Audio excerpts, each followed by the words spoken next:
На Република Македонија на Комисијата за европски прашања продолжуваат правните преседаните во етичко однесување, колегијално однесување, дискриминација, репресија и така натаму, но граѓаните гледаат и ќе судат. Денес на дневен ред е Законот за Академија за суди и за јавни обвинители и би требало да е овој закон во духот токму на европските преговори, бидејќи правосудството е прва и приоритетна тема кога се говори за условите и копенхагенските критериуми, да се доведе во ред, но јас би запрашала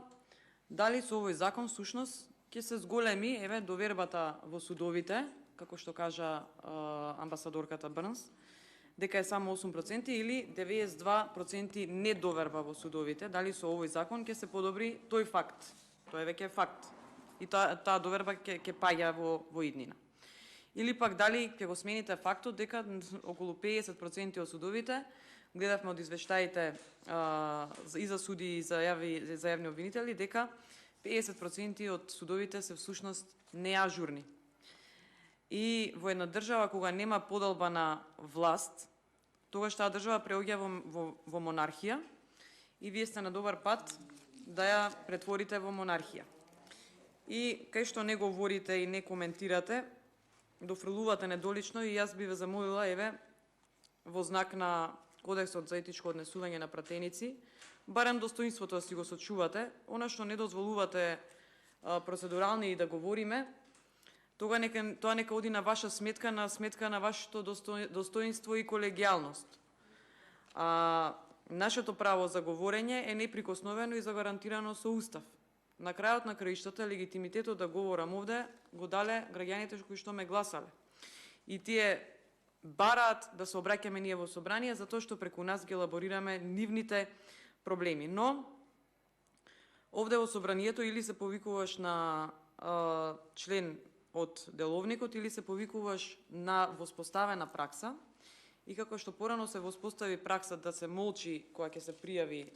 за говор или да се читаш можеш поезија, проза што сакаш, вие така овие денови воспоставувате една нова пракса на непочитување на колегите, на гласање на сила на дневни редови, поминување на точки, иако доцните со комисиите, поминување и си ги гласате законите како ќе ви текне, без присуство на колегите од опозицијата, и за тоа граѓаните ќе судат. Бевме сведоци дека членови на извршната власт овдека одзимаат микрофони на колешки и така натаму. Нешто што е недозволиво, плюс тоа извршната власт овде може да презентира извештај и да образложува предлог законски решенија и на некој начин да одговара пред собранието, зашто собранието ја бира владата и извршната власт, но овдека е све изместено и всушност сите извештаи што се за собранието говорат дека има ниска гледаност собранието, дека има низок кредибилитет, дека граѓаните немаат доверба во собранието, нема достоинство. За жал последните 2 мандати го допринесовте како власт таква етикета да се прилепи на собранието, но и дека извршната власт има целосна контрола врз собранието,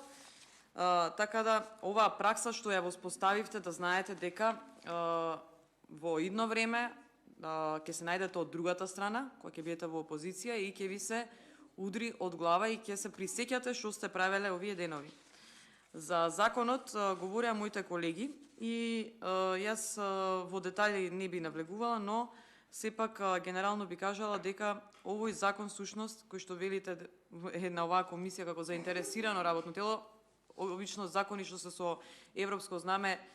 треба се гледаат на европски прашања и на сите заинтересирани работни тела, односно по надлежности на комисиите, но до сега се беше изместено, буквално за сите закони порано што ги носевте, но замислете се овој закон, каде што оваа комисија е заинтересирано работно тело, го гледа прва и треба да го гледа од, да речам, како заинтересирано од техничка исправност. Тоа е како кога аплицирате за било кој оглас, се гледа документацијата дали е целосна или не и ако не е целосна, се трга на страна. Овој закон би требало да се тргне на страна затоа што нема изјава за усогласеност, односно нема усогласеност со Европската унија, но под плаштот на европско знаме, кое што го злоупотребувате, односно го искинавте од злоупотреба, пробувате и овој закон да се протне. Но, всушност, Европската унија нема директна надлежност во однос на организацијата на правосудниот систем, па европските стандарди кои се содржани во поглавието 23 како барања кои треба да се исполнат во процесот на европеизација, не се акти од правото на Унијата, туку се воспоставени во актите на Советот на Европа и други меѓународни организации во форма и со дејство на меко право. Од таму, значи, не е утврдено едно единствено решение или европски модел за начинот на регрутирање на кадри за суди и јавни обвинители, кои што сите држави членки, односно кандидатки за членство во Европската унија, би морале да го воспостават, но се формулирани одредени препораки врз основа на најдобрите практики. Бидејќи опфаќа една голема категорија на луѓе овој закон, не само Академијата за суди и јавни обвинители, Министерството за правда, односно неправда кај нас, дипломирани правници со положен правосуден испит, кандидати за прием, домашни и странски суди, јавни обвинители, универзитетски професори, како и адвокати, нотари, медијатори, извршители, раководни други искусни административни, судски и јавно-обвинителски службеници и стручни лица, сите забелешки овие што ви ги кажавме, всушност дефинитивно е една голема фела на една голема група на луѓе кои што учествуваат во правосудниот систем, во кој што има само 8% народ од доверба. Сметам дека треба да ги уважите. Како што реков, го злоупотребувате европското знаменце и во деловникот имате точно член кој што се однесува на кога се употребува европското знаменце, односно тоа е член 135 став 4, кој што вели дека кога предлогот на закон содржи одредби со кои се врши усогласување со правото на Европската унија, во воведот се наведуваат и податоци за изворниот акт на Европската унија со пол назив, број и датум, а ставот 5 со предлогот на закон се поднесува и изјава за усогласеност, подпис на надлежниот министер и јасно наведување на правниот акт на Европската унија со кој е извршено усогласувањето. Во овој предлог закон тоа не е наведено, нема наведен ниеден изворен акт кој што се однесува на стандардот во таа област, нема кореспондентна табела и како што кажав на почетокот на мојата дискусија, овој закон вие треба да го вратите или да го пренасочите и да не се разгледува овде. На изјавата за усогласеност со прописот со законодавството на Европската унија плюс не достига штембил со архивски број, а на оваа изјава е подписник повереникот на предлог законот од Министерството за правда, воедно и член на управниот одбор на Академијата за суди и јавни обвинители. Всушност Академијата за суди и јавни обвинители по својот статус, кога станува збор за незиниот статус и законска положба, всушност е целосно независна од политичката власт во Република Македонија и тоа се потврдува и преку фактот што ниту незиниот управен одбор, ниту директоратот не се избираат или именуваат од страна на собранието или владата. Како исклучок се истакнува тоа што министерот за правда именува еден член и негов заменик за управниот одбор. Иако Академијата е целосно независна во поглед на политичката власт, таа сепак се финансира од буџетот на Република Македонија и на тој начин собранието влијае на незината работа, затоа и поднесува до нас извештаи и така натаму. Како јавна установа, Академијата подлежи на законот за вработени во јавниот сектор, така што секое вработување е нужна согласност од Министерството за финансии и освен тоа мора да донесува годишни планови за вработување. Инаку, со овој закон е можеби суштински кога би се менувал овој закон, всушност би се посветил на низата проблеми со кои што се соочува самата Академија, затоа што таму има од извештајот или анализа на самата Академија, има низа наоди и препораки кои што треба да се применат за да се подобри состојбата во самата Академија, бидејќи таму токму секторот за правни прашања и управување со човечки ресурси е поголем од секторот за обуки од гледна точка на нивните оделенија, а во него се систематизирани далеку повеќе работни места, 27 наспроти 13, и затоа треба суштински да се направи една ревизија за на начинот на кој е устроена академијата. Сите наоди што се пронајдени од анализата на работата на академијата всушност се потенцирани дека токму во човечки ресурси потврлува, а за да има ефективност и според систематизација треба да се дополнат работните места, но и низа скандали што проследи академијата во минативе години, откако сте вие на власт, всушност говори дека таму нешто состојбите ниту се подобрени, ниту ќе се